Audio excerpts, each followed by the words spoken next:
Welcome back to Mad Lizard RC. So I'm finally getting back out the Jetstream onto the water again. So did a couple of different changes to the boat. I've had a few subscribers and some emails come and asking a little bit about more on my setup. So I made a few more changes to this guy here. And bringing in closer is, I got a Leopard 2000 kV motor, the Offshore Electrics ESC, I got an aftermarket cooling plate, aftermarket ESC mount, the carbon fiber tray, and this 4S operation. Most of my setups for this guy here is 4S. That's only because I have lots of 4S batteries. I do a lot of racing, so it's for that setup it's easier. One something a little bit faster, a little more RPM to kind of get out a little bit, see kind of what you get out of it.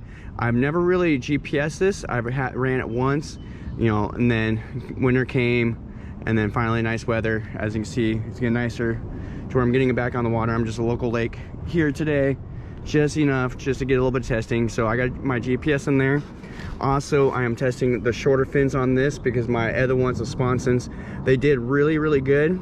But for me, I'm always changing things, trying something different. So I wanted to go to a shorter one, see if I can, increase the turning response a little bit more. Still, stop most of the spinning out. I got the stock intake grate. So I'm actually, while I'm here, I'm going to swap that out after I get some, testing with this. And we're just going to, mess with this just for a moment and kind of see the differences between just having it, going a little slightly bigger on the motor, KV wise, and a few different changes, to it. So, that's the point of, testing tuning and messing around. I can never leave anything stock. So let me get her on the water. You can see I got the GPS on right now. Steering, throttle. Got a little bit of wind, but this thing's not the fastest thing out there, but let's see. But it does look good on the water.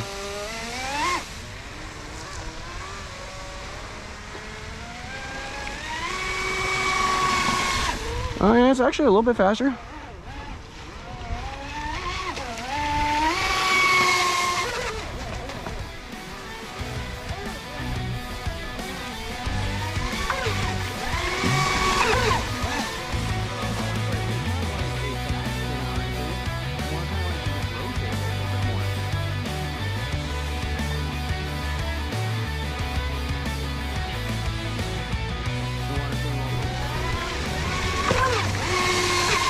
All right, let's bring it in and see.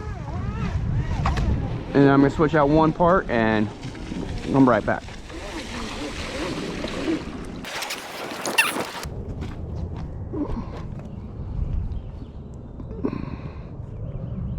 So 29 miles an hour. That's not bad at all. So I'm gonna switch out a part and we'll come right back. All right, I'm back. So what I did is I swapped out the intake grate right here, and this one is the one I have for, that's the top loading intake, so it helps kind of direct water into the top of the impeller, then also hangs down just slightly 2 millimeters to help with some of the cavitation. So I've had this for a while, and I actually came back into my previous design and changed the design a little bit, and increase the angle of this center plate inside, as you guys can see here, and try to focus a little bit more of the water, and kind of just went through it again. So this is a lot of times when I'm making parts and trying to do the designing, I'll go back and forth and also revisit older designs and how can I improve it, because over time I'll learn, and I'll do something else, and then I'll come back to my older stuff and make another change to help improve it. And so for me, I'm constantly improving stuff and trying to make it better. So this is my version 2.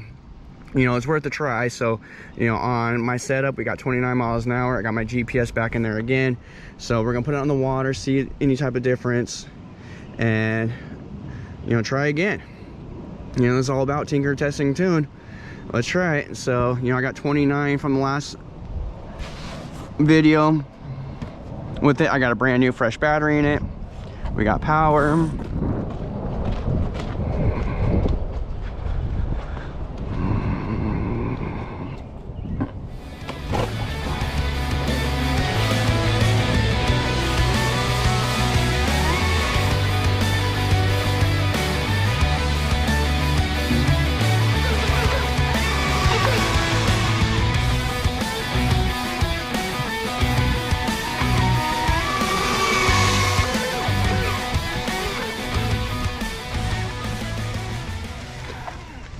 right, let's bring it in, check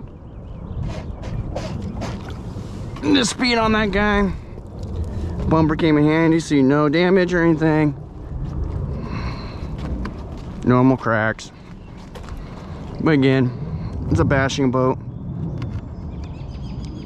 Now we're good.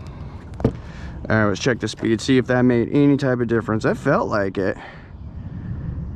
Stop, read, 30. So we got 1 mile an hour difference from that one right there. So we got 30. So, you know, I'm happy with that. But you can kind of see the difference. You know, the sponsons, you know, performed pretty good. Got a little bit more maneuverability out of it, seemed a little bit tighter on the turning. And then, you know, hit the steering, you know, hard enough, then you can get it to kind of wash out and do its normal thing. Anyways, you know, a little bit comparable testing, new outing, something kind of different. Anyways, please like and subscribe. Thanks for watching Mad Lizard RC.